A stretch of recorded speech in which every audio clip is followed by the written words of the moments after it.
Great cash, homie.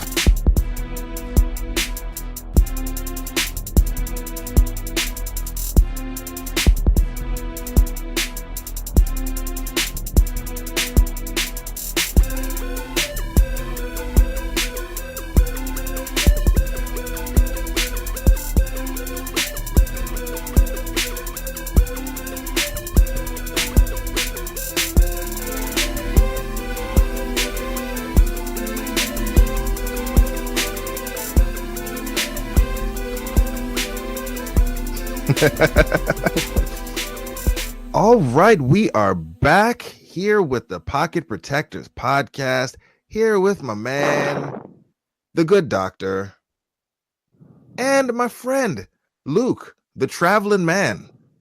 Always on a plane, always going somewhere, it seems. And this I've is the been on a first ton time, of planes. first time we've been together here since, the madness of the Minneapolis Miracle. So, Dr. Eager, I know for many, many, many reasons, this game had you sweating kind of on both sides of the ledger there. So, take me through it, man. What were your emotions? How'd this game play out for you based on the fact that, you are a fan, but you also do some data science that maybe had, some other things going into it in this game? Yeah, this is the hardest thing about our jobs, I guess, is that like we were on the New Orleans +5 as our lock of the week for PFF, and so for credibility's sake and for my colleagues' wallet, it was important to some degree that New Orleans show up.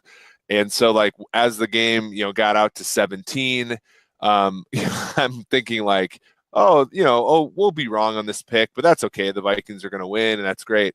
And then, obviously a couple touchdowns later, a really bad Case Keenum pick, and all of a sudden, they're up by 3, and they get that Forbath field goal. They kind of come back, go 20-14, and I turn to my wife. We're at a family's house in San Diego, and I turn to my wife. I'm like, this game ends 21-20. Like, I just know, too much about the Vikings to like see anything other than this happening.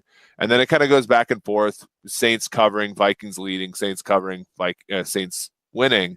And then the touchdown happened, and we had to sort of retire the Kai Forbath, memorial extra point sort of dig because he mailed it in and didn't come back out for the extra point. We ended up pushing that game. So it's like a really weird emotional thing in terms of like picking that game. And then like what's the worst part about that process is like I wasn't nearly as like giddy about the Vikings win as I really should have been given the moment.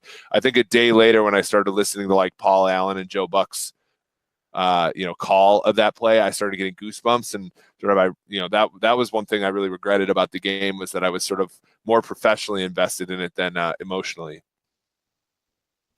And Luke, how about you? Because I feel like I may have seen some pictures of you. Were you inside the stadium for this madness? I was indeed in the stands for this. Oh, wow. So tell us about it. Like, what was the atmosphere like? Like, how loud was it in there?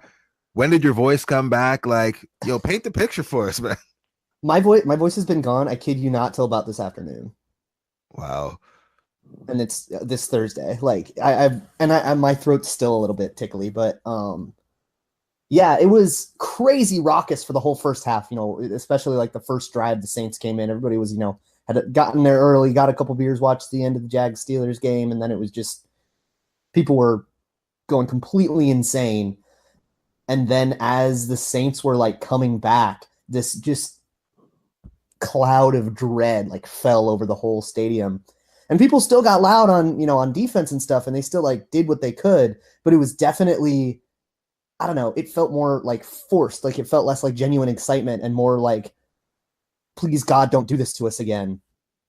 And I remember, over the whole course of the season, we had all these moments that are like, oh, this team isn't like the teams of old, like the old Vikings would have blown that, and these Vikings still won the game. And I remember thinking like, and I was saying it out loud all the time, like, come on, be the team we think you are, be a different team, be a different team. And like when Kai Forbath made the field goal, my thought wasn't like, oh, all right, a great, with a minute and a half left, he made the field goal. It was more like, all right, cool, we didn't lose the game on the spot there. But like, I still had absolutely no faith in the defense, like stopping them from going down and getting their own field goal. And then certain enough, they did. and like my dad and I were at the game together, and we were just like totally hopeless. Like we were thinking about getting out of the stadium. We were like, we got to stick it out to the end. But I genuinely considered like leaving the stadium to try to get to my flight on time, because I had a flight that was leaving that night. And I was like, oh man, like, are we really gonna? I don't think we're like. Should we try to leave? No. Okay, we won't. And then my dad's coworker was also there, and he had his phone out the whole time, taking pictures and video and stuff, and just like getting a bunch of stuff on the whole experience. So he had his phone out for the final play, and he turned it to us like as Stephon Diggs was running down the sideline, and got a picture of us in like the exact moment that we realized that we were about to win the game. And it's just this like pure joy and elation. And it's my avatar on Twitter now. And it was just, it was a beautiful, like unforgettable moment. And the skull chant with Keenum at the end that he was leading, it was just like the moment he just took Minnesota as his own. It was just beautiful. So I guess because you were in the stands, you were amongst, the hardcore Vikings faithful.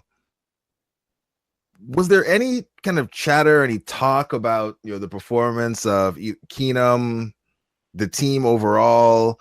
Like, were people actually starting to, because I know when I was watching at home, I was watching all by myself. My family left me alone. I picked up food. They ate upstairs. My sister came over to, keep the kids occupied. And I watched in the basement by myself. And really up until that point there, there was the terrible interception, as Eric said, that kind of, I guess we'll say, sparked some of the comeback. And it was just like, oh my goodness, like it all kind of fell apart on us here. And then, the defense couldn't hold up. And then, that play happened, and basically all of that just went away and stopped mattering anymore. I guess, were people having those kind of conversations in the stands, like, or was it just kind of that general, as you mentioned, sense of dread where it was just like, oh boy, here we go, same old Vikings. They're gonna break my heart all over again. All I really know is the conversation I was having with my dad, and we were talking about, my dad is not a fan of Case Keenum. So he was, every time Case Keenum would like make a bad play or miss a throw, he'd be like, he'd look at me and be like, he's a bad quarterback. I think it was more of just like a vibe, though. I wasn't. Is your dad Yanka?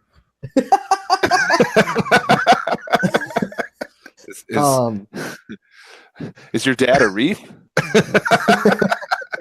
Wouldn't that be interesting?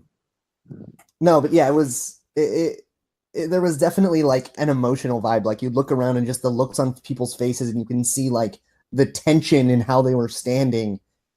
And just like, they're really going to do this to us again. Like, they're really going to end these magical seasons in these totally anticlimactic ways again. And what's weird, like looking at so, because, I was looking for the article. I know I was bothering Eric about it after the game.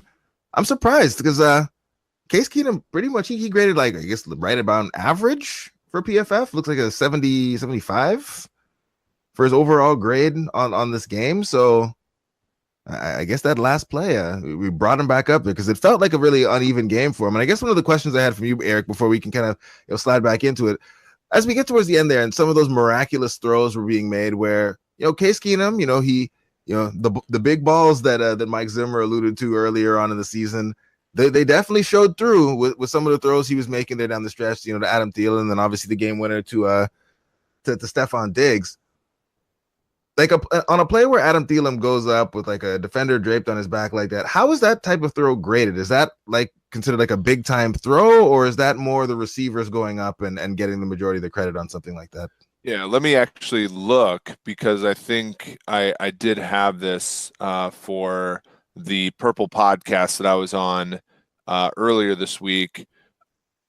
Oh, good for you, right? But the Keenum, I do know. So the funny thing is, when you go and look through grades, what's really interesting is you remember plays you forgot were either good or bad.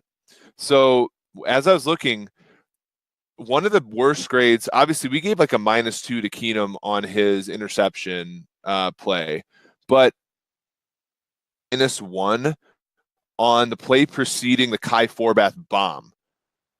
The one where flushed out of the pocket and he threw the ball to Kyle Rudolph, and Von Bell was like face guarding the guy, and Marcus Williams was coming over and almost picked the ball off.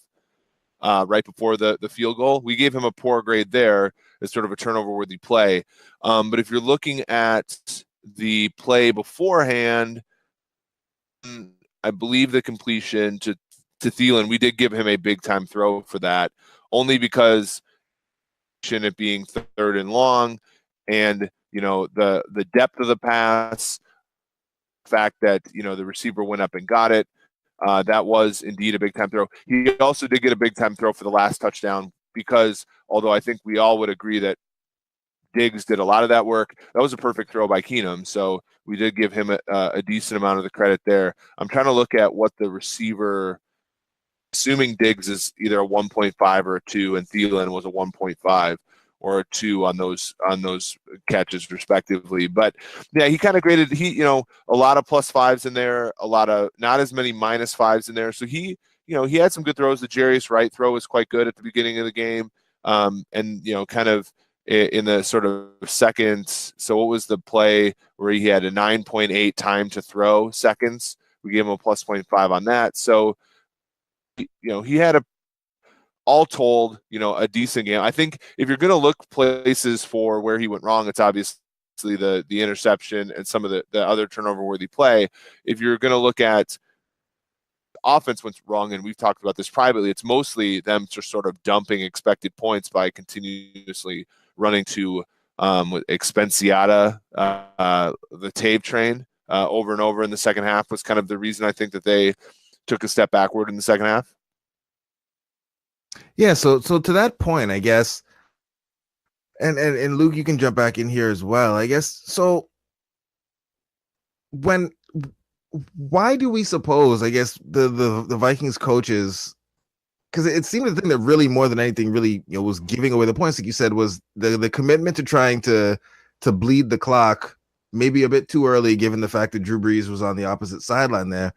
I guess, what's your thought on why coaches still do things that are not optimal when it comes to winning, like running the ball to bleed it out? Because I think about the flip side of that, which was the Patriots versus the Titans, where the Titans can stop the run, and the Patriots had positive game script in that entire game and just kept passing the ball because they knew the Titans weren't going to be able to stop it. Like, why don't more coaches do that? I wonder if you talked to Pat Shurmur in that moment, if he trusted Case, because that was like while Case was throwing that horrible interception, like right after that, and then like some other fairly negatively, I would imagine some other negative graded plays in the second half there too that like led to misses and stuff. And then you think, well, we can't pass and we can't run, but we might as well do the thing that bleeds the clock. I guess could happen. I also think that like coaches just run to bleed the clock because that's been the wisdom for forever. And they don't, like, there's definitely in not just in the Vikings, everywhere there's this idea of you run the ball to grind out the end of a game when you have a lead. You run with a lead, you just run with a lead, and they don't really question it or think, is this actually the right move? It's just what you do. And I think that's one of the many things that separates Bill Belichick from the rest of the coaches, is that he's constantly questioning and sometimes not going along with like traditional wisdom, as it were. And that's why you get these wins where they, win by 55 and Tom Brady threw 66 passes when he totally didn't need to and was still passing the ball when you're up 40. Like, that is why Bill Belichick does that, because I think he definitely has more respect for like expected points and that model of like evaluating play selection. I also think it's due to the fact, and there's been academic research on this, that people are simply just risk averse. And so people have been shown statistically through many different tests to, basically, go for suboptimal things in order to mitigate risk. And so if you're the Vikings, like, we've seen how Mike Zimmer has talked about Case Keenum all season, right? And during the beginning of the game, it's sort of one of those things where we have to be, we have to throw the ball downfield. We have to try to make plays in the passing game because we need to get a lead. And then by the time you get to the second half, I think they may very much know that they're a negative expected value, but at least like they sort of like have bounds on what can really happen. And that's why I think like plays like Keenum made against the Saints, the interception, is really going to kill his sort of standing with Zimmer. It's because it's one of those, it's like, we know that we're dumping expected points. We are expecting our defense to make up for that. And what we don't want is we don't want anything unexpected from you. And so Patriots, they know their bar is just so much higher. Like the floor performance from Tom Brady is still like more than enough for them to win, generally speaking. So they're more willing to sort of be risky because they know that the mean is higher. I think that's kind of where that comes from. It doesn't make sense to us, I think, and I still don't think it's optimal, but it's sort of like what these people are thinking, in my opinion. That makes a little bit of sense to me here. And so I guess we carry this forward, because obviously one of the things we talked about going into the Saints matchup was, their defense was a much improved unit, and so that it might be a tougher matchup for the Vikings offense than maybe some were thinking. As we carry this forward, I mean, you look at the Eagles defense, that seems pretty scary, and especially given some of the lack of continuity along the Vikings offensive line. Looks like it, they have some players that really could cause or do damage for us, or put Case Keenum back in the situation where I think, Eric, you tweeted he had a passer rating of 5.1 or something like that when he was under pressure. I guess, what are your expectations for this matchup, and I guess how the Vikings try to deal with the fact that Case really didn't do well under pressure, going against a team that looks to have the pieces that could have him under pressure quite a bit over the course of the game. Yeah, I think when you're looking at trying to handicap this game, that matters, but it also matters that that's sort of an unstable stat. So, we're probably more likely to see Keenum have a 75 passer rating under pressure than the 5 he had against the Saints. Looking at kind of the looking at sort of the ways to matchups here, I think if you go position by position, it becomes a little bit better if you're a Vikings fan, because defensively, I think the Vikings are every bit as good, if not better, than the Eagles. I think all the statistics would sort of show you that. They have less, I think, holes in terms of in their secondary, even like at the linebacker core, they're a little healthier than the Eagles, so on and so forth.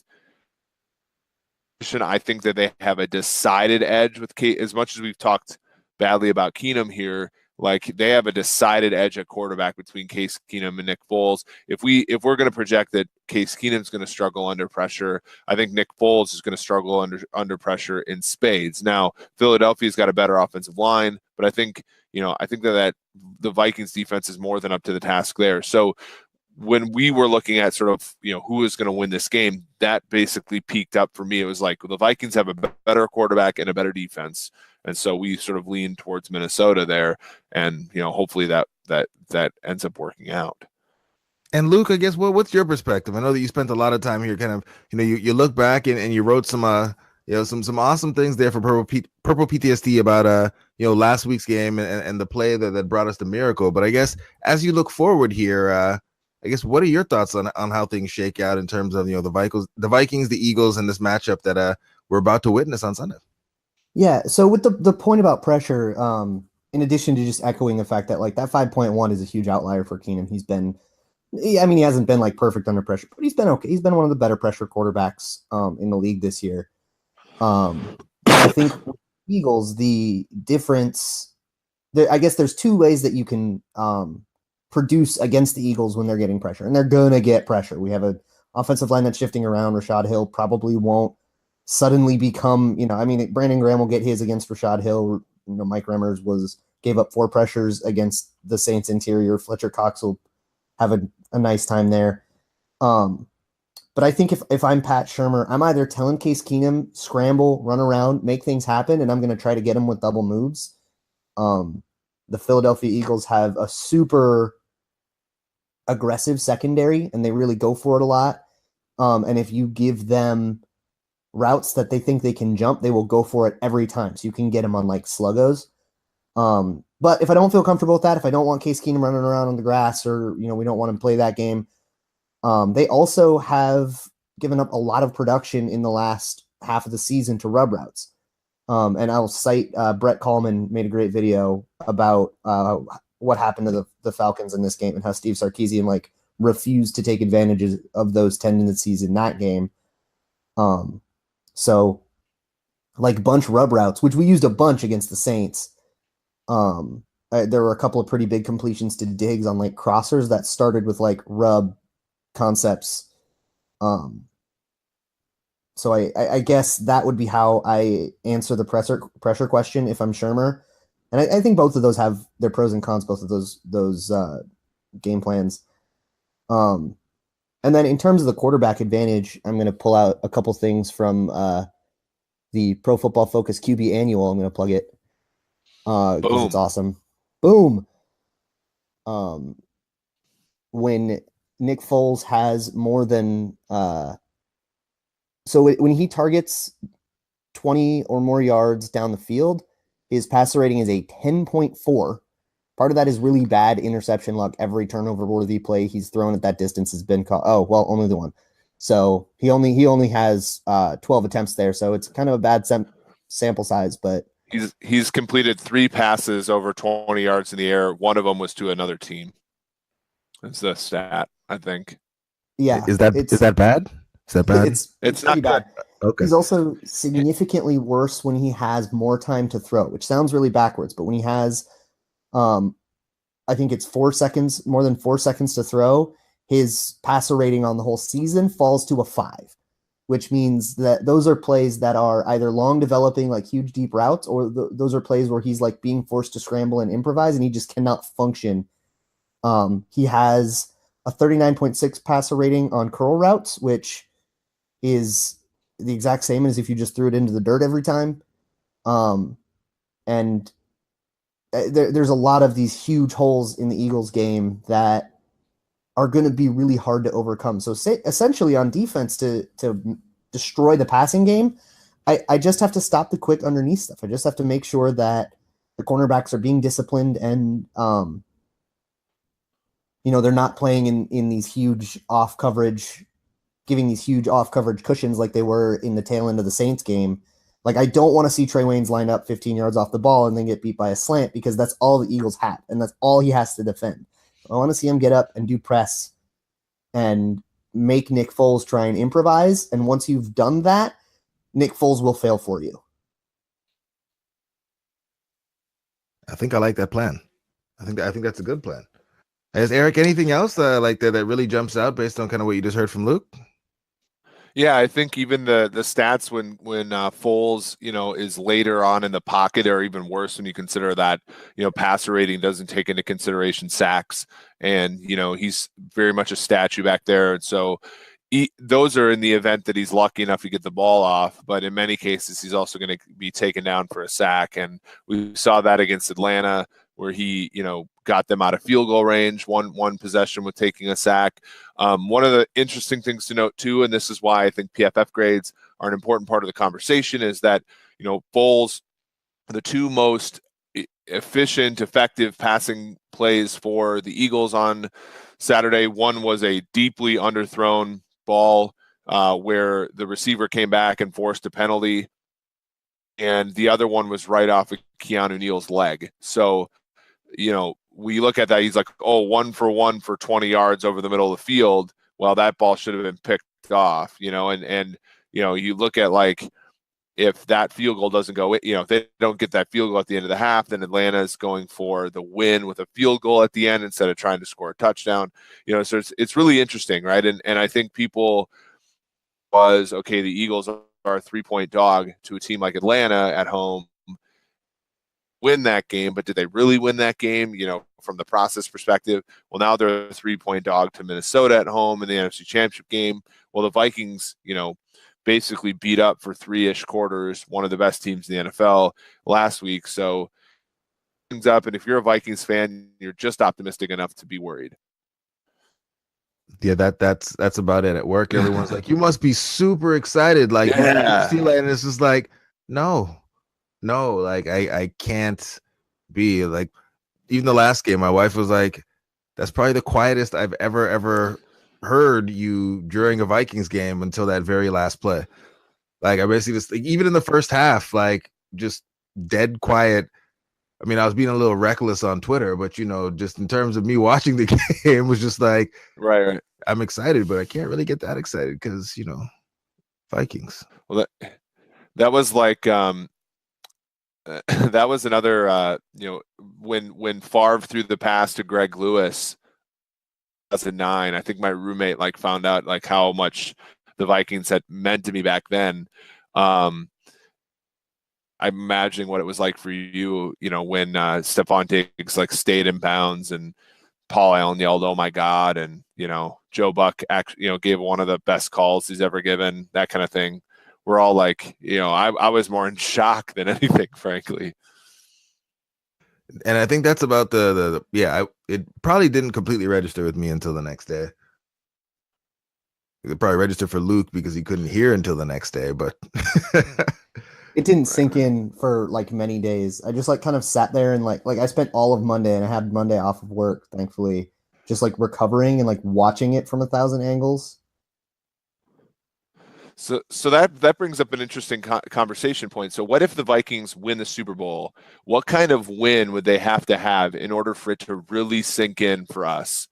Would it have to be a game where it's a blowout and we get and it's not like the Saints game, it's more of a blowout where we're like coming to grips with it in the third quarter and then the other team doesn't really have a shot and we're just like gearing up? Because I feel like if it's one of those games like Sunday, even if it's not like miraculous, but like the Vikings get out to a lead and the other team comes back and scares the crap out of us, you don't come to grips with it. Or if they come back and win, I don't think we're going to come to grips with it until later in the week. Like, when does it hit us? I feel like, it's, well, we're getting the cart in front of the horse here, but like, it's interesting to think about, right?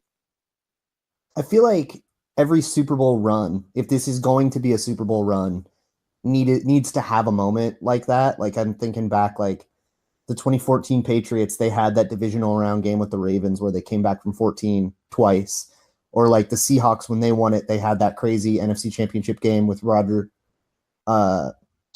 Sherman, tipping the ball over Michael Crabtree.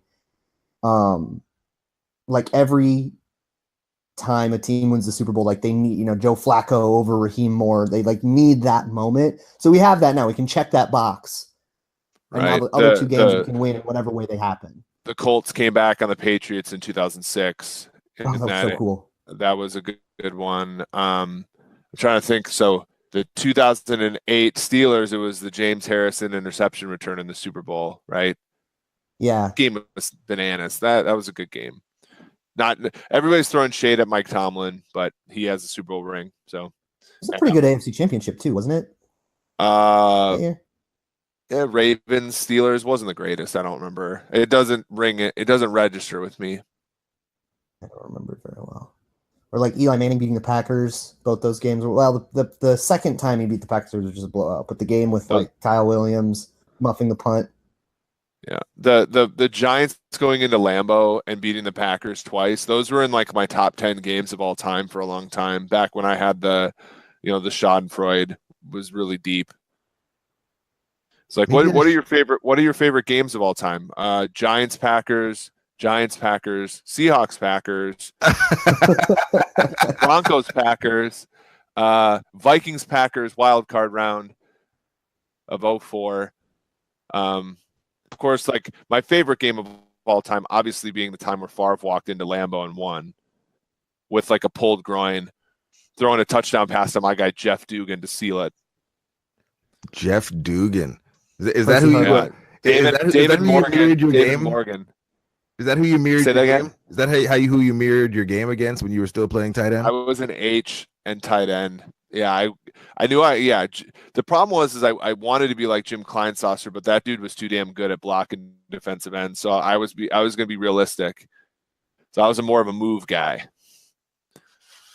Yeah, makes sense. That makes sense. Well, as per usual, we've gone off the rails, but Eric did make a very compelling case for me to maybe not hate Eli Manning as much as I do, because he has been a part of bringing the Packers organization quite a bit of pain. So I might have to go and the Vikings recalculate things a little bit.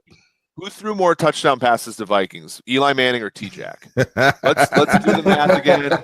Let's Without looking it up. Oh yeah, that is a good one right there. Well, I feel like we've run the gambit on the questions that I had for you guys tonight. Is Eric, because you've become one of the hardest working men in this here football analysis industry. You're on with us. You got the regular articles coming out at Pro Football Focus, which I've been following your stuff for a little while now. The articles are getting meatier and meatier as time goes on here, and you also have your podcast, which I think when I went to check now is actually named your actual podcast name. So I guess, Eric, what do you have going on? What should the listeners be on the lookout for?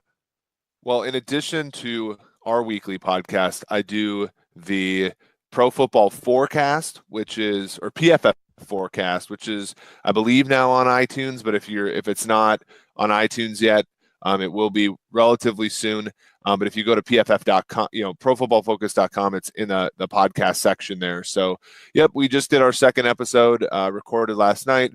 It's basically, we have a few segments that I think are pretty funny, and then we talk a little bit about each game. We're going to talk more about New England Jacksonville because, as I told the guys off the air, I refuse to pick against the Vikings for another week because if they're going to make the Super Bowl, I want to be emotionally there. We do talk about it a little bit, and kind of the same thing we talked about tonight, which is that we think the Vikings have a better quarterback and a better defense, so we're gonna we think that they're the favorites to come out of the NFC. Boom. Luke, what you got going on? What should people be on the lookout for? Yeah, if you go over to Purple PTSD, you can find my piece on Buffalo Right 7 Heaven, where I did a breakdown of the actual play design and the defensive look the Saints used, the actual nature of the mistakes Marcus Williams made, and it was beyond just like missing the tackle, like the decision that he made and the decision that he should have made and all that, using a really cool feature that Next Gen Stats has been rolling out on Twitter sometimes for key plays, where they've got like their trackers and they've basically got like little checkers moving across a gridiron to really like see it from a bird's eye view, which is really cool. And you can also find the Purple Journal, and you can find me very hoarsely describing my time at the game, and here's some really fun anecdotes from Joe Oberle, who's in the press box. And, when we talk a little bit more about the Saints game there. As for by the next time you hear me on this podcast, we will have either won or lost against the Eagles, and I'll probably write something recapping that game, probably something from an EPA standpoint, because I've been having a lot of fun lately with looking at like a play-by-play EPA stuff and like which were the most impactful plays, and like the miracle touchdown we had, I think 0.3 of an expected point at that time, because that's what you get when you're 3rd and 10 on your own 39 with 10 seconds left. So that one play was like a full touchdown almost of expected points, where like most touchdowns are like the last, half a point or whatever. So that's pretty cool. So I'll probably write something based on that, or unless something else happens in the game that like truly inspires me. Are we gonna get I'll pay Matt, Matt Harmon? I'll pay him some money if we can get a next gen like drawing of all of Laquan Treadwell's routes this year.